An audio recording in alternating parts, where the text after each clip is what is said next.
오늘 우리가 함께 읽을 말씀 레위기 16장, 시편 19편, 잠언 30장, 디모데전서 1장 말씀입니다. 자, 오늘 말씀으로 나눌 주제는 속죄입니다. 예수 그리스도 그 십자가의 희생을 통한 속죄, 그 은혜를 기억하며 놓치지 말아야 한다라는 겁니다. 자, 레위기 16장은요 대속죄에 대한 말씀으로 우리의 죄가 짐승의 피를 통해 용서받게 되는 대속의 은혜를 전하고 있습니다. 곧 아론의 두 아들이요 여호와 앞에서 범죄하여 죽은 사건이 계기가 되어서 속죄의 중요성이 더욱 인식이 되었고, 따라서 하나님은 속죄 예식을 행할 것을 명령하셨습니다. 무엇보다 이 속죄일을 영원히 지키라 명령하셨습니다. 특별히 속죄 예식에서 주목할 것이 속죄 제물로 준비하는 순염소 2마리입니다. 순염소 2마리를 제비 뽑아 하나는 속죄제로 드리고 하나는 아사세를 위하여 산채로 광야로 보내게 하셨습니다. 그 모든 죄를 그 염소에게 안수하여 전가한 후에 광야로 보내어 찢기게 하신 겁니다. 백성들의 불의를 대신 짊어지고 광야에서 사나운 짐승들에게 찢겨 죽게 한 것입니다. 레위기 16장 21절 22절 말씀 보면 아론은 그의 두 손으로 살아있는 염소의 머리에 안수하여 이스라엘 자손의 모든 불의와 그 범한 모든 죄를 아뢰고 그 죄를 염소의 머리에 두어 미리 정한 사람에게 맡겨 광야로 보냈지니 염소가 그들의 모든 불의를 지고 접근하기 어려운 땅에 이르거든 그는 그 염소를 광야에 놓을지니라. 자, 결국 무엇입니까? 아사세를 위한 염소는요 우리의 죄를 짊어지고 십자가에서 죽으신 예수 그리스도를 나타내고 있습니다. 이를 통해 우리의 죄가 용서함 받고 살 수 있었습니다. 이것이 정말 놀라운 은혜이고요, 바로 이 놀라운 은혜를 깨달아야 합니다. 감사와 믿음으로 그 희생을 통한 속죄의 은혜를 놓치지 말고 누려야 합니다. 따라서 또한 내 죄를 돌아봐야 합니다. 속죄를 위해서 먼저 내 죄를 돌아보고 깨달아야 합니다. 잠언 30장은요 아굴의 잠언인데 어리석게 자신의 더러운 죄를 보지 못하고 스스로 깨끗한 자로 착각하는 그 교만한 사람들이 있음을 전하고 있습니다. 곧 앞서 읽은 잠언 30장 12절 13절 말씀 보면 스스로 깨끗한 자로 여기면서도 자기의 더러운 것을 씻지 아니하는 무리가 있느니라. 눈이 심히 높으며 눈꺼풀이 높이 들린 무리가 있느니라. 자, 결국 무엇입니까? 교만함으로 스스로의 죄를 돌아보지 못하면 속죄의 은혜 가운데 나아가지 못하게 되고요, 그 은혜도 경험하지 못합니다. 따라서 교만함을 버리고 겸손함으로 그 자신의 죄를 돌아보고 깨달아야 합니다. 곧 내게 무슨 죄가 있느냐, 이만하면 의롭지 않느냐, 이렇게 생각하는 교만함을 버리고 내 안에 있는 죄를 깨달아야 합니다. 그렇게 죄를 깨달아야 예수 그리스도의 십자가 앞에 그 죄를 내려놓을 수 있고 그 보혈로 죄를 씻을 수 있습니다. 바라긴 우리가 우리의 죄 겸손함으로 바라보기를 소원하고요, 예수 그리스도 그 십자가를 통하여 속죄함 받기를 소원합니다. 그 속죄함의 은혜 놓치지 않기를 소원합니다. 또한 우리가 잊지 말고 힘써야 하는 것 경건함입니다. 속죄의 은혜를 누리는 것도 중요하지만 그렇게 은혜를 누린 후 경건함을 지켜가는 것, 다시 죄의 길에 서지 않는 것, 이것은 더 중요하다라는 겁니다.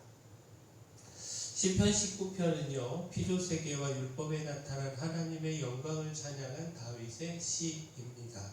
무엇보다 죄에서 자유로울 수 있기를 구하는 다윗의 기도가 인상적인데 숨은 허물, 곧 미처 깨닫지 못한 죄에서 벗어나게 해달라 구하고 있고요, 죄인 줄 알면서 고의로 죄를 짓지 않도록 자신을 막아주시고 또 죄의 소나기에 다시 잡히지 않게 해달라 기도하고 있습니다.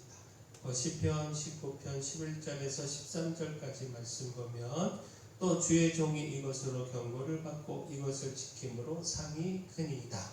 자기 허물을 능히 깨달을 자 누구리요? 나를 숨은 허물에서 벗어나게 하소서. 또 주의 종에게 고의로 죄를 짓지 말게 하사 그 죄가 나를 주장하지 못하게 하소서. 그리하면 내가 정직하여 큰 죄가에서 벗어나겠나이다. 자, 이처럼 다윗의 기도를 통하여 속죄의 은혜를 경험한 이후, 그 이후도 중요하다는 사실을 깨닫게 됩니다. 속죄의 은혜 속에서 경건한 삶을 살아갈 수 있도록 힘써야 한다라는 겁니다. 다시 죄에 빠지지 말고 넘어지지 말아야 한다라는 겁니다. 따라서 다윗처럼 죄에서 자유로울 수 있도록 기도해야 하는데, 죄에서 벗어나 오직 주님의 말씀 따르며 경건한 삶을 살아가기 위하여 우리가 힘써 기도하기를 소원합니다. 자, 마지막 기억할 것, 속죄 후 경건함, 이 경건함에 힘쓰는 것도 중요하고 또한 사명에도 힘써야 합니다. 그 속죄의 은혜 가운데서 사명을 발견하고 그 은혜를 전하는 일에 우리가 힘을 다해야 한다라는 겁니다.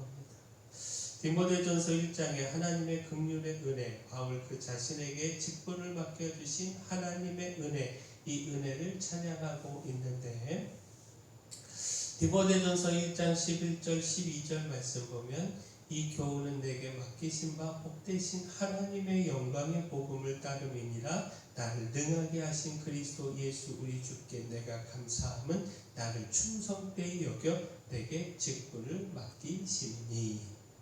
또한 16절도 보면 그러나 내가 긍휼을 입은 까닭은 예수 그리스도께서 내게 먼저 일체 오래 참으심을 보이사 후에 주를 믿어 영생 얻는 자들에게 본이 되게 하려 하심이라.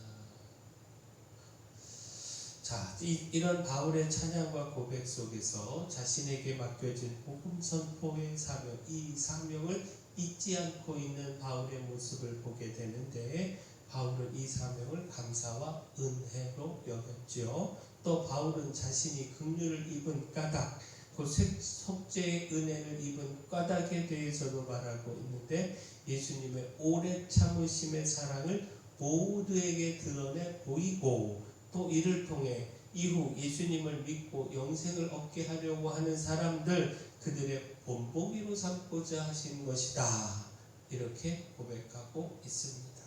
곧 바울은요, 죄인 중에 괴수였던 자신에게까지도 속죄의 은혜가 주어진 이 사실을 통하여 그 누구도 은혜가 미치지 못할 사람은 없다, 이것 전한 겁니다. 따라서 자신이 경험한 이 은혜를 모두가 다 누리기를 바라는 마음을 표현한 것입니다. 자, 결국 무엇입니까? 바울은요, 자신에게 베풀어진 속죄의 은혜를 깨닫고 있었고, 또 그 은혜 속에서 주어진 사명도 잊지 않고 있었습니다. 또한 속죄의 은혜는 그 은혜를 전하는 사명으로 이어져야 한다는 사실도 놓치지 않았습니다. 따라서 그 은혜를 전하는 사명에 온 힘을 다했는데, 오늘 우리도 바울처럼 속죄의 은혜와 그 속에 담긴 사명 잊지 않기를 소원합니다. 우리에게 베푸신 그 속죄의 은혜 속에 우리가 감당해야 하는 사명, 우리가 누리는 은혜를 전해야 하는 사명, 이 사명이 있음을 잊지 않기를 소원합니다. 자, 예수 그리스도 십자가의 희생을 통한 속죄의 은혜를 기억하며 내 죄를 돌아보는 겸손함이 필요합니다.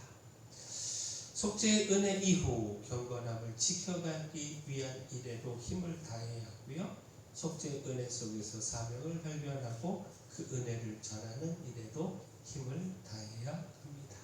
하나님, 우리가 이렇게 힘을 다해 속죄의 은혜도 누리고 경건함도 힘쓰고 사명도 힘쓰는 삶 살아가기를 소원합니다. 사랑의 주 하나님, 아사셀의 염소처럼 저희의 모든 죄를 짊어지고 십자가에서 지켜 희생하신 주님의 은혜를 기억하며 감사하는 삶을 살기를 소망합니다. 말씀과 기도로 속죄의 은혜에서 떠나지 않는 삶을 살게 하시고 속죄의 은혜 속에 주어진 사명을 발견하여 충성하는 삶도 살게 하여 주시옵소서.